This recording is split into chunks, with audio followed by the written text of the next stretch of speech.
Hello friend, welcome to my new vlog. कैसे हो आप सब? उम्मीद करती हूँ आप सब बहुत अच्छे होंगे और मैं ईश्वर से प्रार्थना करती हूँ आप सब खुश रहे, मस्त रहे और अपने जीवन में यूं ही तरक्की करते रहे। मेरे बड़े बुजुर्ग को चरण स्पर्श, मेरे छोटों को ढेर सारा प्यार। और मैं आप सबका दिल से धन्यवाद करती हूँ कि आप लोग अपना इतना कीमती समय निकाल कर मेरा व्लॉग देखने आते हैं। बस मुझे ऐसे ही आप लोग सपोर्ट करते रहिए। तो यहाँ पे दोस्तों बस आप लोगों से मैं इतना ही कहना चाहती हूँ कि जो चैनल पर नए हैं वो चैनल को सब्सक्राइब कर ले, और जिन्होंने पहले से कर रखा है उनका बहुत बहुत दिल से धन्यवाद करती हूँ।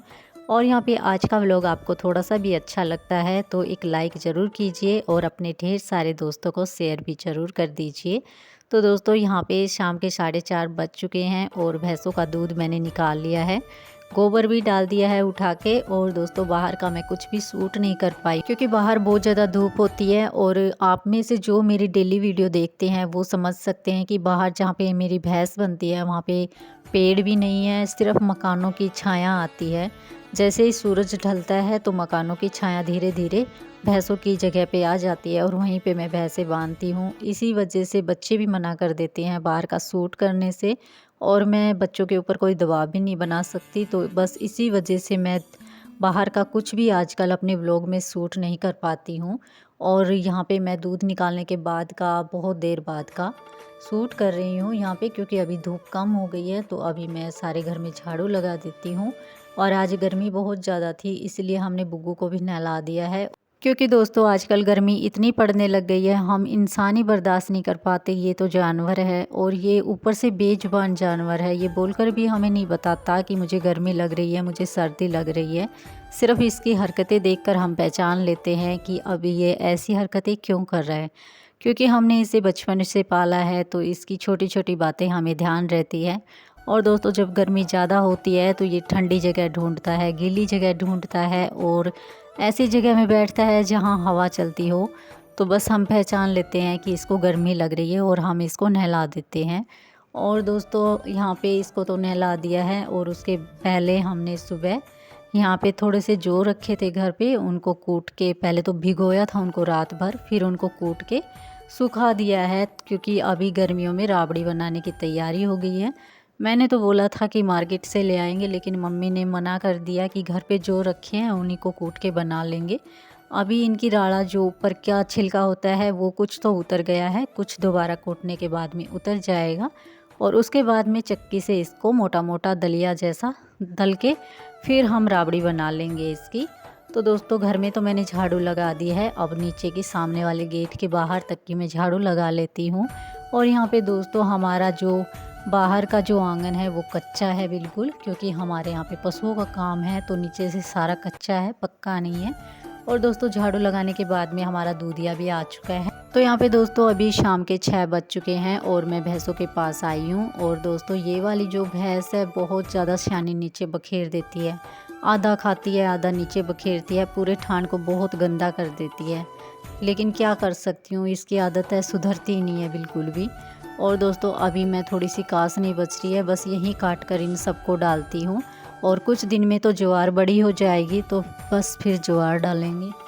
और अभी गर्मी इतनी पड़नी शुरू हो गई है कि भैंस अपने आप ही दूध की मात्रा घटाती जा रही है, और अगर ऐसे में हरा चारा इनको नहीं डालूंगी तो ये जितना दूध देती है वो भी देना कम कर देगी। और दोस्तों बस इसी वजह से मैं इनको थोड़ा थोड़ा चारा डालती हूँ कासनी का।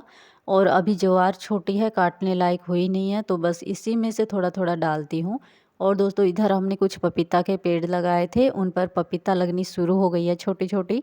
लेकिन पता नहीं नीचे से इनको क्या दिक्कत हो गई है, कुछ पेड़ गलकर अपने आप ही ख़राब होकर गिर गए हैं, और कुछ जो बचे हैं वो बिल्कुल हरे भरे हैं, पता नहीं ये भी बचेंगे या ख़राब हो जाएंगे। और इधर दोस्तों ये एक बैंगन का पेड़ है, इस पर एक ही बैंगन लगा है। और यहाँ पे इनमें कितना ही पानी डालो, अभी गर्मी के टाइम में सुबह पानी डालते हैं शाम तक सब सूख जाता है, देखकर ऐसा लगता है जैसे पता नहीं कितने टाइम से इनमें पानी नहीं डला हो। और खेतों में रहते हैं तो दोस्तों गर्म तेज़ हवाएं चलनी शुरू हो गई है, और उसी के साथ में धूल मिट्टी उड़ती रहती है, सब कुछ सूखा सूखा दिखता है, बंजर सा हो गया है। और राजस्थान का एरिया तो आप यूट्यूब पर सर्च करेंगे तो आपको सब पता चल जाएगा। और दोस्तों ये सब थोड़े से हरे भरे जो पेड़ पौधे आपको दिखाई देते हैं ये शाम को 5 बजे के बाद में दिखते हैं। लेकिन ऐसी मुश्किल वाली बात कोई नहीं है, क्योंकि हम राजस्थान के जिस इलाके में रहते हैं यहाँ पर बिजली भी भरपूर मात्रा में सप्लाई की जाती है। और अभी तो धरती माता में पानी भी बहुत है, पानी की भी कमी नहीं है हमारी साइड में। लेकिन फिर भी राजस्थान के इलाके कुछ ऐसे हैं जहाँ पर ना पानी है ना बिजली है, बहुत कठिन है उन लोगों का जीवन। इसीलिए हम अपने बारे में बता रहे हैं, क्योंकि राजस्थान में जब सर्च करते हैं तो लोग ऐसे इलाके बहुत ज़्यादा मिल जाते हैं, सब कहीं मिलते हैं। लेकिन राजस्थान का एक इलाका ऐसा है जहाँ पर हमारी देश की जो सेना है वो भी रोटियां सेक लेती है, इतना जो है तापमान गिर जाता है वहाँ का गर्मियों में। लेकिन हमारे यहाँ का इलाका उन इलाकों से बहुत अलग है। अभी यहाँ पर इतनी मुश्किलें नहीं आई हैं, सभी चीज़ें यहाँ पर भरपूर मात्रा में मिलती है अभी। लेकिन दोस्तों हम कभी भी अपने दुख से दुखी कभी भी नहीं होते, ये बात आप भी जानते हैं। और आप सोचना भी कभी, हम अपने दुख से कभी भी दुखी नहीं होते। हम दुखी जब होते हैं हम जब सामने वाले के सुख से दुखी हो जाते हैं, कि उसके पास ये है मेरे पास ये क्यों नहीं है, वो ऐसा करता है मैं ऐसा क्यों नहीं करता हूँ। इन बातों से हमारा जीवन दुखी होता है। लेकिन दोस्तों मैं यहाँ पर ऐसा कभी भी नहीं सोचती हूँ, ये मेरी सोच शुरू से मेरी ऐसी सोच है। मैंने कभी किसी की बरोबरी नहीं की। मैंने हमेशा यही सोचा है कि जो मेरे पास है, जो मैं खाती हूँ, जो मैं पहनती हूँ, जो मुझे करना है वो मेरा है। मुझे किस तरह का जीवन जीना है ये भी मेरा फैसला है। और यही मेरी ज़िंदगी का सच है कि जो मेरे पास है जितना है मैं उसी में हमेशा खुश रहती हूँ, और जो मेरे पास है उसे हमेशा ज़्यादा बेहतर बनाने की मैं कोशिश करती रहती हूँ।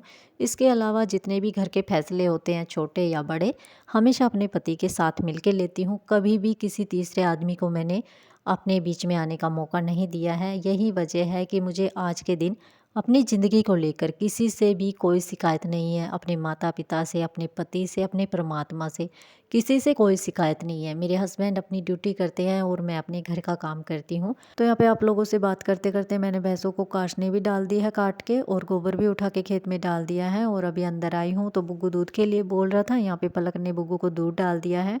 और कल एक जंगली बिल्ला आया था मोटा सा, तो उसकी और बुग्गू की लड़ाई हो गई, जिसमें ना बुग्गू को चोट लगी है, बहुत ज़्यादा चोट लगी है इसको। क्योंकि वो जंगली था, उसको तो लड़ाई करनी आती है, इससे पागल को लड़ाई भी करनी नहीं आती है बिल्कुल भी। और बहुत ज़्यादा चोट लगी है तो पलक इसको दवाई लगा रही है।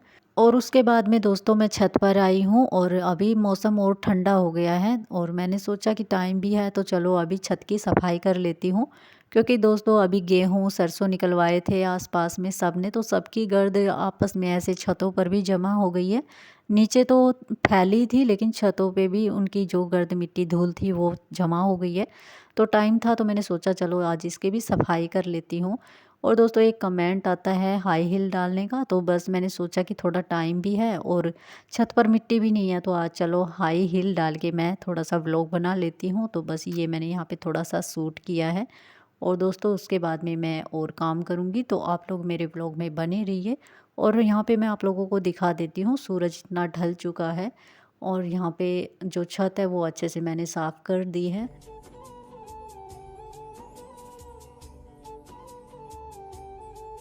तो यहाँ पे आप लोग देख सकते हो जब तक मैंने छत की सफाई की सूरज इतना ढल चुका है, बिल्कुल बादलों में चला गया है और थोड़ा थोड़ा अंधेरा होना भी शुरू हो गया है। और साथ में जो पक्षी हैं वो भी सारे चहचहाते हुए अपने अपने घरों की तरफ उड़कर चले जा रहे हैं। और दोस्तों उसके बाद में मैं भी आ चुकी हूँ रसोई में, और आज मैं बनाऊँगी घिया की सूखी सब्ज़ी। और दोस्तों सब्ज़ी आजकल बाज़ार में ऐसी आती है कि ताज़ा लेके आओ तब भी घर आते ही ऐसी लगती है जैसे बासी सब्ज़ी है। घिया जो है अंदर से थोड़ी थोड़ी ख़राब होने जो है शुरू हो जाती है बहुत ही जल्दी। इसलिए ज़्यादा सब्ज़ी भी घर पे ला के रखने का कोई फ़ायदा नहीं है, क्योंकि बाज़ार में पता नहीं कितने दिन की पुरानी सब्ज़ी रखी रहती है। और जो दुकान वाले होते हैं वो उन पर सारा दिन पानी डाल डाल के उनका रंग थोड़ा सा सही रखते हैं, इसलिए लगता है कि अंदर से भी सब्ज़ी अच्छी निकलेगी, लेकिन अच्छी निकलती नहीं है अंदर से। टिंडे लेके आते हैं तो उनके बीज काले निकलते हैं, अंदर से पके हुए बीज निकलते हैं। घिया की सब्ज़ी लेके आओ तो घिया भी पकी हुई निकलती है, अंदर से काली काली सी निकलती है। पता नहीं कैसी सब्ज़ी आ रही है आजकल बाज़ार में। तो यहाँ पे सब्ज़ी मैंने कट कर ली है, उसके बाद में कुकर चढ़ा दिया गैस पे, उसमें तेल डाल दिया है। तेल भी मेरा गर्म हो चुका है, उसमें जीरा डाल दिया है, लहसुन डाल दिया और प्याज भी डाल दी है। इन सबको पकने के बाद में इनमें टमाटर डाल दिया है। उसके बाद में मैं डालूँगी नमक, मिर्च और हल्दी, इनको भी थोड़ा पका लूँगी। उसके बाद में इसमें डाल देंगे घिया। और दोस्तों उसके बाद में इनको अच्छे से एक बार मिला दूंगी चमचे से, और उसके बाद में थोड़ा सा पानी मैं इसमें ऐड करूंगी ताकि जो घी है वो नीचे कुकर में चिपके ना। और दोस्तों बस अब इसमें 2 या 3 सीटी लगवा दूंगी तो अच्छे से बन जाएगी, क्योंकि बाज़ार की सब्ज़ी पता नहीं जो है अच्छे से पकती नहीं है, कम सीटी लगवाते हैं तो कच्ची सी रह जाती है, इसलिए मैं 1 सीटी तो ज़्यादा लगवाती हूँ। और दोस्तों उसके बाद में मैं आई हूँ अपनी भैंसों के पास में, और यहाँ पे भैंसों को पानी पिला दिया है। आप लोग देख सकते हैं अच्छे से बैठी हुई है भैंस। बस इनको यहाँ से खोल के दूसरी जगह पे बांध दूंगी। और यहाँ पे थोड़ा सा अंधेरा होना शुरू हो गया है और बच्चे अभी खेल ही रहे हैं। मैं बस इनको बुलाने के लिए आई थी और मैं ईंधन लेके जाना भूल गई थी आज, तो बस यहाँ पे ईंधन भी लेके जाऊँगी।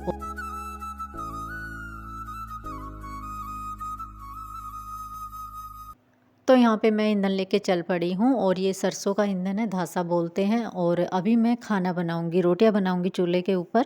तो यहाँ पे मैं रोटियाँ बनाकर आ चुकी हूँ और बच्चों ने खाना खाना शुरू कर दिया है, मैं भी इन्हीं के साथ में खाना खा लूँगी। तो यहाँ पे खाना हमने खा लिया है, इसके बाद में मैं यहाँ पे बर्तन साफ़ कर लूँगी, तब तक बच्चे थोड़ी देर यहाँ पे पढ़ाई कर लेंगे। तो यहाँ पे बर्तन मेरे साफ़ हो चुके हैं। इसके बाद में मैं सिंक को भी अच्छे से यहाँ पे साफ़ कर दूँगी, क्योंकि कई बार जल्दबाजी में सिंक जब अच्छे से साफ़ नहीं होता है तो छोटे छोटे कॉकरोच जैसे जानवर देखने को मिलते हैं। बस इसी वजह से मैं रसोई की सिंक को जब भी बर्तन धोती हूँ अच्छे से साफ़ करती हूँ, ताकि किसी तरह की बदबू रसोई में ना आए, कोई भी छोटा छोटा जानवर रसोई में देखने को ना मिले। और एक बार रात को पूरी रसोई की सफाई अच्छे से करती हूँ, जो सामान जहाँ से उठाती हूँ वहीं पे शाम को रख के सोती हूँ, ताकि जब सुबह मैं रसोई में आऊँ तो मुझे रसोई बहुत साफ़ सुंदर दिखे और मन करता है काम करने का, जब अच्छी सफाई रहती है तो यहाँ पे मैंने सब सामान को अपनी जगह पे रख दिया है। और इधर जब खाना बनाती हूँ तो नीचे बिछाती हूँ, इस मैट को भी मैं फ़ोल्ड करके यहाँ पे एक साइड में रख दूँगी, और सुबह झाड़ू पोछा करने के बाद में फिर से बिछा दूँगी।